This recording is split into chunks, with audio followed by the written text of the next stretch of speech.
Before America knew her as the heart of Iron Resurrection, Amanda Martin was quietly building the foundation that would one day make her indispensable in a high-pressure, televised garage. Born and raised in Texas, she grew up with a practical, hard-working mindset. While she wasn't under the hood daily, she was surrounded by a culture that revered horsepower, chrome, and the thrill of a good deal. Amanda learned early that success wasn't just about passion, it was about knowing how to make things happen. Her early career had nothing to do with TV cameras. Amanda worked in finance and management, mastering the skills of organization, negotiation, and customer relations. She excelled at building trust, closing deals, and keeping complicated projects on track, traits that would later translate perfectly into the world of custom cars. Unlike many who stumble into the automotive scene, Amanda understood the business side from day one. How to read people, spot opportunities, and structure agreements so everyone left satisfied. She also had an instinct for relationships, knowing when to push, when to listen, and when to walk away from a bad deal. These instincts weren't learned from a book. They were honed in real-world situations where money, reputation, and deadlines were always on the line.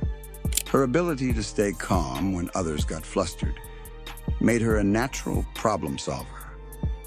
By the time Iron Resurrection came calling, Amanda already had the tools to thrive.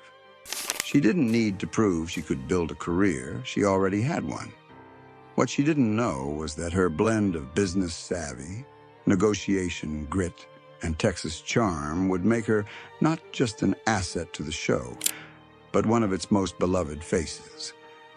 Amanda's entry into Iron Resurrection wasn't some glamorous casting call. It was a natural extension of the life she and her husband, Joe Martin, had already built. Joe was a respected custom bike and car builder, and Amanda was already deeply involved in managing the behind-the-scenes business. When Velocity Network began developing the series, the producers quickly realized something. Amanda wasn't just the wife of the builder. She was a driving force in making the shop run smoothly and profitably. Her role on the show wasn't scripted. Amanda was, quite literally, the connection between the deals that brought cars into the shop and the financial sense that kept projects realistic.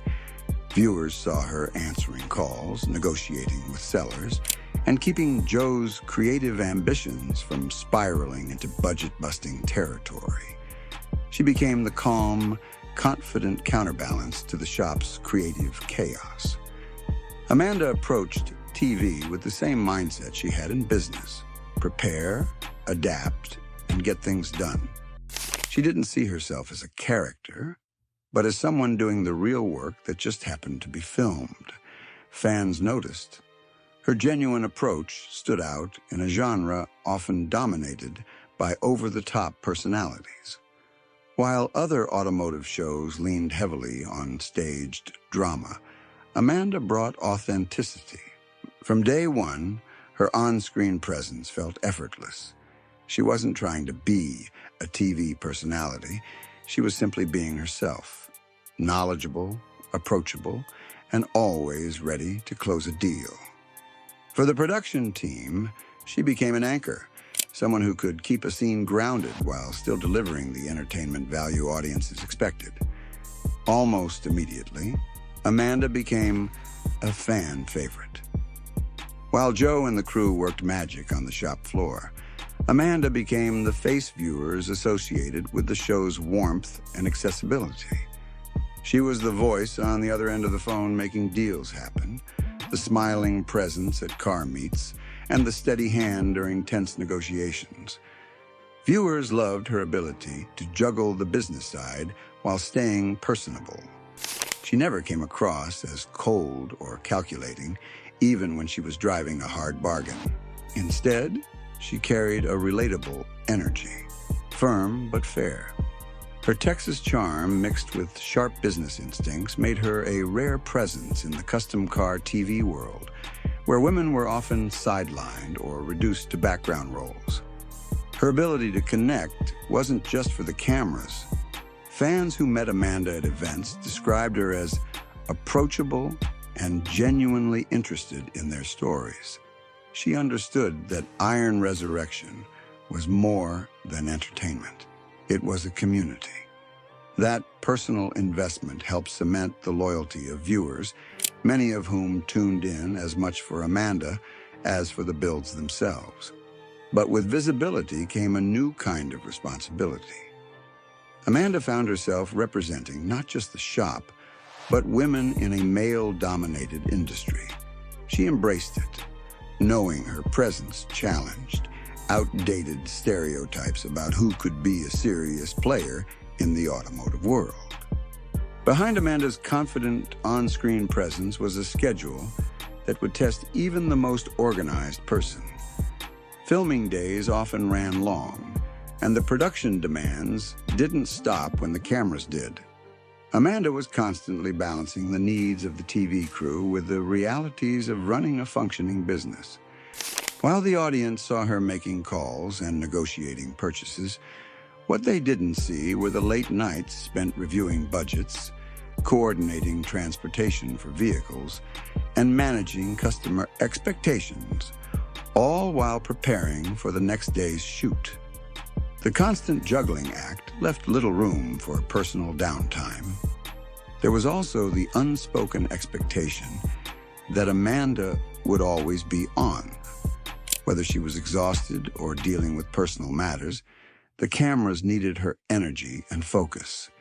It was a subtle but real pressure to be the same warm, composed presence no matter what was happening off-screen. Adding to the strain was the challenge of working alongside her spouse in a high-pressure environment. Amanda and Joe had a strong partnership, but blending marriage, business, and TV made for a delicate balancing act. Every decision carried weight, financial, creative, and personal. Amanda rarely let that strain show, but privately, she began to feel the toll.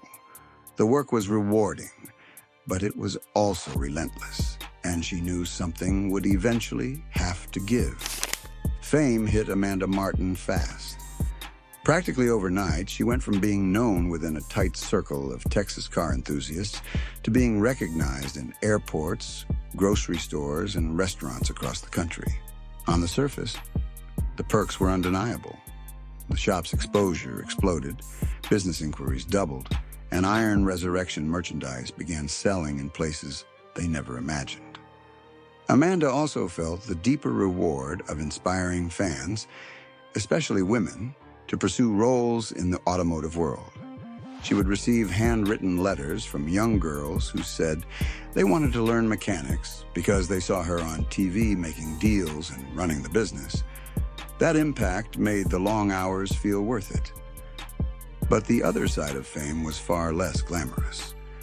Alongside the fan love came online criticism from people who didn't know her personally, but felt entitled to judge her appearance, voice, or decisions on the show. Every negotiation, every on-camera moment could be picked apart by strangers on social media. There was also the loss of privacy. A quick trip to grab groceries might turn into an impromptu fan meet. Even family dinners were sometimes interrupted by people wanting photos. While Amanda appreciated the support, she quietly missed the days when she could move through the world unnoticed. The show had opened doors, but it had also placed her under a microscope. For every kind message, there was a cruel comment, and learning to live with that constant scrutiny became one of her biggest off-camera challenges. Amanda was committed to Iron Resurrection, but commitment came at a cost. Filming schedules were rigid and often ran deep into the evenings, leaving little time for family gatherings or personal milestones. Birthdays, anniversaries, and casual get-togethers with friends sometimes slipped by with only a quick phone call or text message. She tried to make up for it when she could, sending thoughtful gifts, arranging special weekends, but there was no way to replace being physically present. While fans saw the smiling Amanda at car shows and behind the counter, they didn't see the quiet moments when she wished she was somewhere else, sharing time with loved ones instead of a camera crew. Even day-to-day life became compressed. Simple things like sitting on the porch with coffee in the morning or taking an afternoon off to recharge were rare luxuries.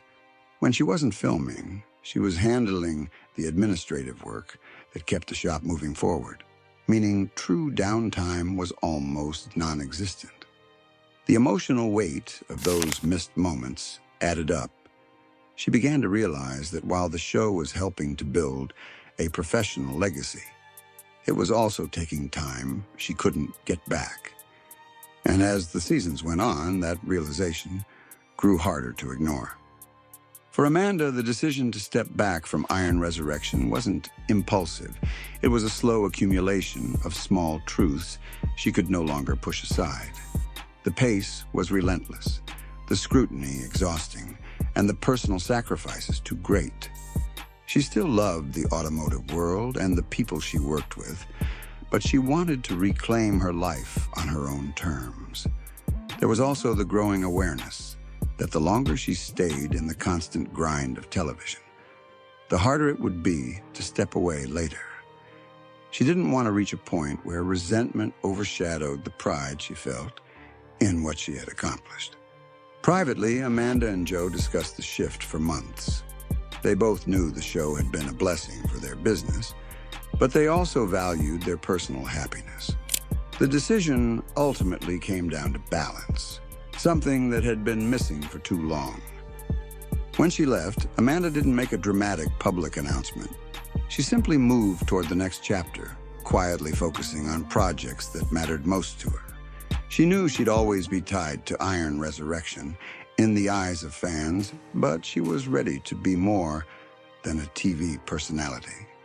She was ready to be Amanda on her own terms again. When the cameras stopped rolling for Amanda, life didn't slow down. It just shifted. Without filming schedules dictating her every move, she finally had the freedom to set her own pace. She threw herself into other business ventures, many still connected to the automotive industry, but operating quietly behind the scenes.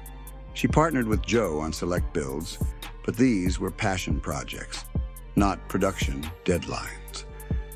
Amanda also began exploring opportunities that had nothing to do with cars: investments, community events, and charity work that had long been on her heart, but impossible to commit to during her Iron Resurrection years.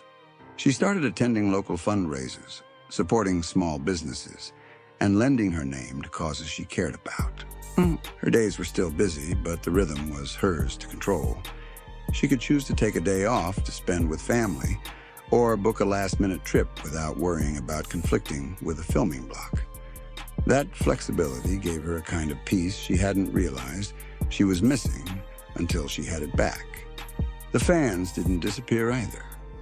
Social media still kept her connected, and while she was less active than before, she occasionally shared glimpses of her life, moments that showed a slower, more grounded version of herself.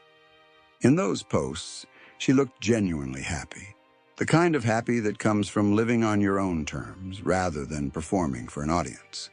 Looking back, Amanda knows the show was more than just a job. It was a chapter that shaped her career and introduced her to a community she still treasures. Iron Resurrection gave her a platform few in the automotive world ever get, especially women. She became a familiar face, not just as the one who answered the phones, but as a sharp negotiator, a business manager, and a key player in the shop's success. She often reflects on the fan messages she received over the years, people who said her presence made the show feel real and approachable, that she brought warmth to the grease and steel of every episode. That, to her, is the part worth remembering. the connections made with people she never would have met otherwise. Amanda hopes that when fans think back on her time on the show, they remember the laughter, the deals, and the sense of teamwork that came through the screen. She doesn't regret the years she gave to the series, even with the sacrifices. The experience taught her resilience, sharpened her business instincts, and gave her the confidence to build a new path forward. Though she's no longer on TV, her influence on the Iron Resurrection legacy remains. Fans still bring up her name at car shows, and for many, her absence is still felt. That's the kind of impact that can't be erased no matter how much time passes. At 49, Amanda isn't chasing the spotlight, she's chasing fulfillment. Her focus now is on the projects and people that matter most. She's continuing to work in the automotive space, but on a smaller, more personal scale, picking builds that excite her rather than ones that fit a production schedule. She's also investing more time in her personal life. Family dinners are no longer squeezed into rare days off. Vacations aren't planned a year in advance around filming. Even simple moments, like a quiet morning coffee or a spontaneous road trip, are now part of her life again. While she's grateful for what Iron Resurrection brought her, she's equally grateful for the clarity to walk away when she did. She knows fame can be addictive, that many people stay in the public eye long after the joy is gone. For her, stepping back wasn't the end of something. It was the beginning of a new way of living. Amanda doesn't rule out future TV appearances entirely, but if they happen, it will be on her terms. For now, she's content where she is, living proof that sometimes the best build you can ever work on is the one you make for yourself,